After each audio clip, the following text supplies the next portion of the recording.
بسم اللہ الرحمن الرحیم۔ منقول ہے کہ قوم نوح علیہ السلام میں ایک بدبخت بوڑھا تھا جس کا نام قصہ تھا۔ اس نے ایک دن اپنے بیٹے جادو کو اپنے پاس بلایا۔ اس نے بیٹے کو وصیت کی کہ دیکھو بیٹا، کبھی بھی نوح کی باتوں میں نہ آنا، بلکہ وہ جہاں نظر آئے اس کو اذیت پہنچانے میں کوئی کسر نہ چھوڑنا۔ بدبخت بیٹے نے باپ کی باتیں سنی تو اسی وقت باپ کے ہاتھ سے اس کی لاٹھی پکڑی اور حضرت نوح علیہ السلام کے سر پر دے ماری، جس سے آپ علیہ السلام کا سر مبارک پھٹ گیا اور خون بہنے لگا۔ آپ علیہ السلام نے بارگاہ الہی میں عرض کیا، یا رب العالمین، میں نے اپنی قوم والوں کو شب و روز دن رات ہدایت کا درس دیا، لیکن انہوں نے ہمیشہ رائے حق سے فرار اختیار کی۔ پھر فرمایا، اے اللہ، اگر تو ان پر نظر رحمت فرماتا ہے تو انہیں ہدایت کا راستہ دکھا، مجھے ان بلاؤں پر صبر عطا فرما، کیونکہ اب طاقت صبر ختم ہو گئی ہے اور ان کی حرکتیں برداشت سے باہر ہو گئی ہیں۔ کاش مجھے علم ہوتا کہ اس قوم سے کوئی بھی ہدایت پا لے گا۔ ارشاد باری تعالیٰ ہوا، ہم نے نوح کے پاس وحی بھیجی کہ اب تمہاری قوم میں کوئی ایمان لانے والا نہیں ہے، جنہیں ایمان لانا تھا وہ لا چکے۔ پھر ارشاد باری تعالیٰ ہوا، اے نوح، اب ہدایت پانے والوں میں نہ تو باپ کی سلبوں میں اور نہ ماؤں کی ارحام میں کوئی باقی رہا ہے۔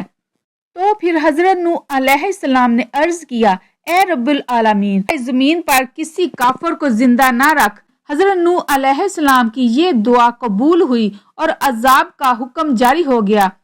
امام ابن کثیر رحمت اللہ علیہ نقل کرتے ہیں، حضرت نوح علیہ السلام کی ولادت حضرت آدم علیہ السلام کی وفات کے 126 سال بعد ہوئی۔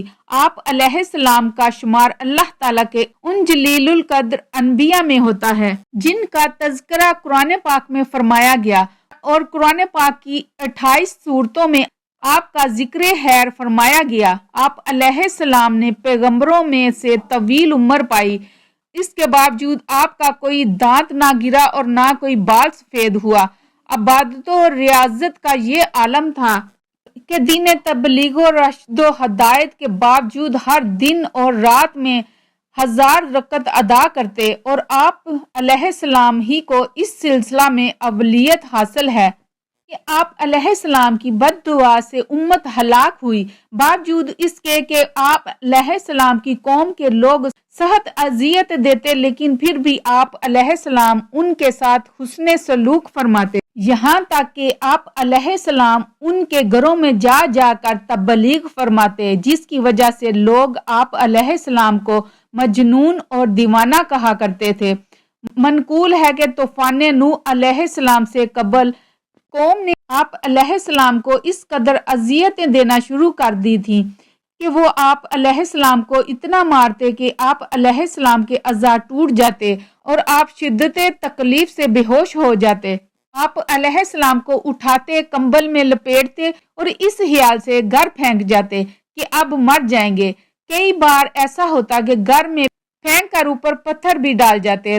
رات کو حضرت جبرائیل علیہ السلام آ کر پتھر اٹھا کر پھینکتے اور آپ علیہ السلام کو وہاں سے نکالتے، اپنے پروں کو زخموں پر ملتے، جس سے زخم فوراً ٹھیک ہو جاتے۔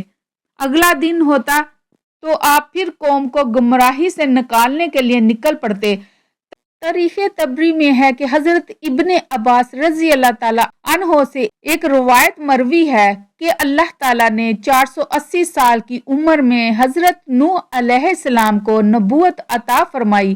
120 سال آپ علیہ السلام نے لوگوں کو اللہ کے دین کی طرف بلایا، لیکن قوم نے کسی بات کو بھی ماننے سے انکار کر دیا۔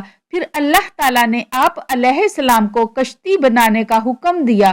جب آپ علیہ السلام کشتی بنانے میں مصروف تھے تو آپ کی قوم آپ کا مذاق اڑاتی تھی۔ کوئی کہتا کہ اے نوح علیہ السلام، اب تم بڑئی بن گئے، حالانکہ پہلے تم کہا کرتے تھے کہ میں خدا کا نبی ہوں۔ کوئی کہتا، اے نوح، اس خشک زمین میں تم کشتی کیوں بنا رہے ہو؟ آپ علیہ السلام ان کے جواب میں یہی فرماتے تھے کہ آج تم ہم سے مذاق کرتے ہو، لیکن مت گھبراؤ، جب اللہ کا عذاب بصورت طوفان آ جائے گا